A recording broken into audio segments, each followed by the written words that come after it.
Hello, Hel- Hello. how are you? Yeah, I am fantastic. What about you? Fine, thanks. What's your name? Bridges Yadav. British? Bridges. Brigish. Yeah. Okay, I'm Rebecca. It's nice to meet you. Yeah, nice to meet you too. Where are you from? I am from India. Okay, what part of India? Northern part of India called UP. Near what? Could you repeat? Yeah, northern part of India, Uttar Pradesh. Ah, okay, cool. And why are you learning English? Uh, to be honest, I don't know how I am learning English because I completed my post graduation, but after that, I'm not teaching and I am not doing any specific things. But I just fond of speaking English, so I just think learning like this. Okay, so more for your personal development. Yeah, Okay, fantastic. And would you like to just practice general conversation speaking skills, or would you like to talk about grammar and vocabulary?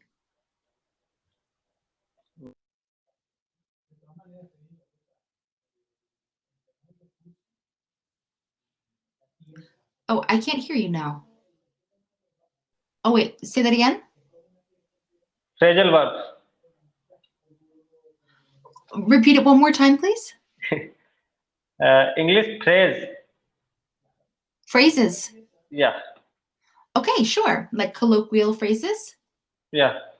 Okay, sure. So in what type of context would you like to learn about phrases?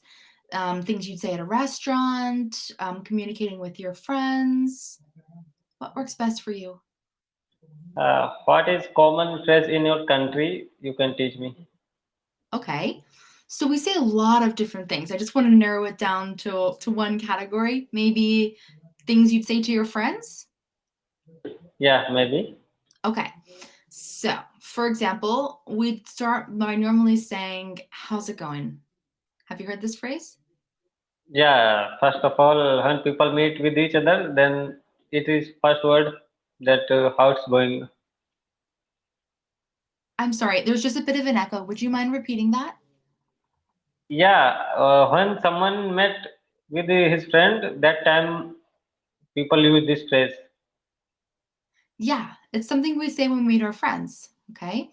Um, can you think of any other phrases that we might use? Any other ways you could say that? I can't remember right now, but I think a lot of phrases like that. That how it's going on and what's up, Okay, and so how's it going? yeah, Or what's new with you? What's new with you? So, what's interesting is that in the US, when someone says, "Hi, how are you?" it's kind of like a formality. Unless you're with somebody, you don't really explain how things are actually going with you. So, for example, if somebody says, "Oh, hi, how's it going?" and you're having a really bad day, normally you don't say you're having a bad day. Normally you just say, "I'm fine, thanks." Because it's more of I don't know why we do this, but it's kind of like you only really talk to people you're close with about what's really wrong. So generally, you'd say, "All's good," or yeah, and I think how have you been is also common, "Yeah, how have you been?" How have you been? and That's good. what's going on. I think What's going on? How could you answer some of these? For example, if I say, "How's it going?" what would you say? yeah, everything is on the track and everything is fine. And Yeah. So you could yeah, say, "How's it going?" "All's good," "All's well," um, or "How's it going?" Fine. Okay. Then if I yeah, say, "What's new with you?" How might you respond? Yeah, so it's like how have you been? So we can say about what's going on in our days in our life. Yeah, so what's new with you is almost more specific. So, quite literally, what new things are happening to you? What new things are you doing? So, someone says, "What's new with you?" I say, "Oh, well, I traveled here last month," or I am watching a new TV show that I really like. So, this is one that we can give a little bit more information about the things that we're doing. So, that's why I frequently like to say this one to my friends because I'm trying to get an actual answer out of them as opposed to Yeah, just hearing, I'm fine, because that's a boring answer. yeah. I think in speaking English, uh, greeting and greeting is an important role in English. Yeah, yeah, definitely. And So go ahead. yeah, yeah. How do you keep your English this much sharp? Could you repeat that, please? Yeah, I say that how do you keep your English very sharp every day? Really sound? Sharp. I'm not sure which word you're trying to use. Would you mind typing it? Yeah, yeah, sure. Thank you.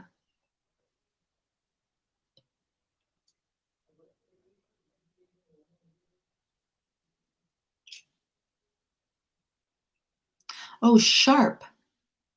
Yeah, Okay.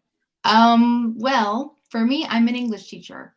So I am speaking in English all day to my students and the parents of my students.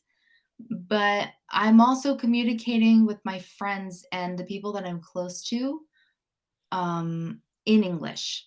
So I would say some good advice for you would be to find some friends that you like that speak English, people that you can talk to about a lot of different things. Because when you're learning a new language, it's one thing to be able to communicate with restaurant staff and travel staff, but it's quite another thing to have a conversation about something a bit deeper and something more meaningful. yeah. So speak louder and read louder is helpful for learning English. Do you mean like how is it more easier to understand? Yeah, and things remember if we speak louder. Okay, so you could like speaking louder could be a thing. The issue why I'm having trouble hearing is because there's a bit of an echo, if that makes sense. Do you know what I mean when I say an echo? No. No. So an echo is when sound bounces off a wall. Like if you're in a larger room, um, it makes an echoing sound. So it just doesn't sound very clear. It just has to do with the audio of your computer, basically. So it's not necessarily your speaking skills, but in order to keep your sharp, I'd say. Now I understand what you mean by sharp. Um, you would focus on intonation and enunciating. Do you know what I mean by that? Yeah, I read it in book. Yeah. So, for example, if we are enunciating, you're using each syllable of the word. So it sounds really clear because frequently, if you're not a native speaker, it's typical to like combine the words together. And sometimes people get confused when the words sound, when they sound like one word. So if you focus on just each syllable of each word, it sounds really clear. Okay. Yeah. So what should we do when we feel bored with learning English? When you feel bored with it, Yeah. that's when you find something that really interests you. So, what do you really like to do?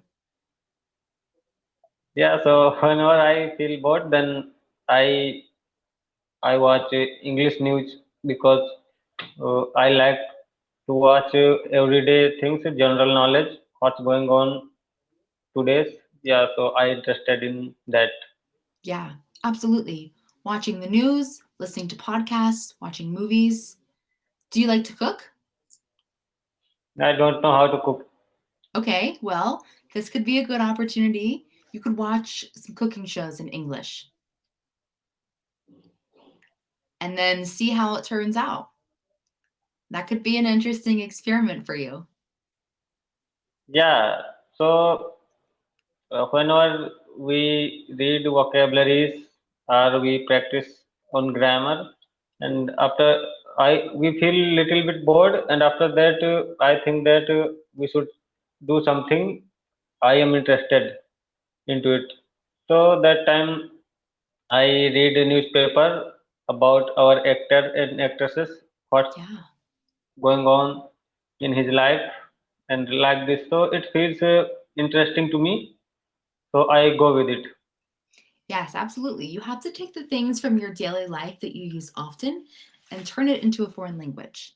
So right now I'm learning Spanish. So I watch my movies in Spanish, I listen to music in Spanish, and I do everything I can to speak with people in Spanish. Another thing you can do is you can change your phone interface settings to English.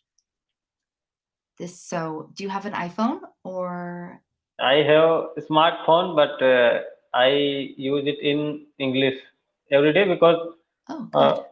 whatever I watch and whatever I read, I always prefer to read in English because I am understanding English. So I think we should not do like this step that we waste our time. So I always go with English. Great. That's fantastic practice. Let's see, what else can you do? Do you like to play sports or read books? Anything like that? Yeah, I read books and motivational book right now because if I feel little bit frustrated and exhausted, so I start reading books. Okay, that's great. Do you like to play any games or like for example, a lot of online video games have virtual chat rooms that you could enter as well. Not at all. Okay. Video game I don't like. I just like Me neither. whatever is beneficial for me, from where I can learn anything. I like that thing. Okay. Something you could do is try joining a club. So maybe even finding a book club that's in English. I'm sure they have a lot of them online as well. So you pick a book, or the group picks a book, and then you read it. You say, okay, in 1 month, the 30th of the next month, we will read this book and we will meet to talk about it. So you could find something that interests you, or you could start a book club too. You could find a bunch of people who like to read, pick a book, and then discuss the book in English. How does that sound? Yeah, it's good. So I would like to ask that nowadays everybody want to be a Cambly tutor, or not just Cambly tutor, but everybody just want to be a teacher. So what is interested in to being a teacher? Well, for me, I didn't start teaching. I started teaching 3 years ago, not on Cambly. This is only my third week on Cambly. But I moved to, I started teaching English so that I could move to Spain. So for me, it was a good way to have a new experience and try a different path of learning. So far, it's been interesting, and I find that I really enjoy it. Yeah, so I think people really enjoying it to meet with new people and discover many cultures. Yeah, it's a Yeah, great way that's to why. connect. Yeah, it's a great way to connect with other people and to learn about new things. It's like traveling, but from your computer. Yeah, I also feel so because every day I talk with many native speakers, so they say about their culture, their food, what is Yeah, famous in their country. So I can feel that I am seeing the whole world. Yes, with K only. absolutely. It's quite nice. But we've just run out of time. But if you'd like to practice more in the future, you feel free to find me. It was nice to meet you. Bye. Bye.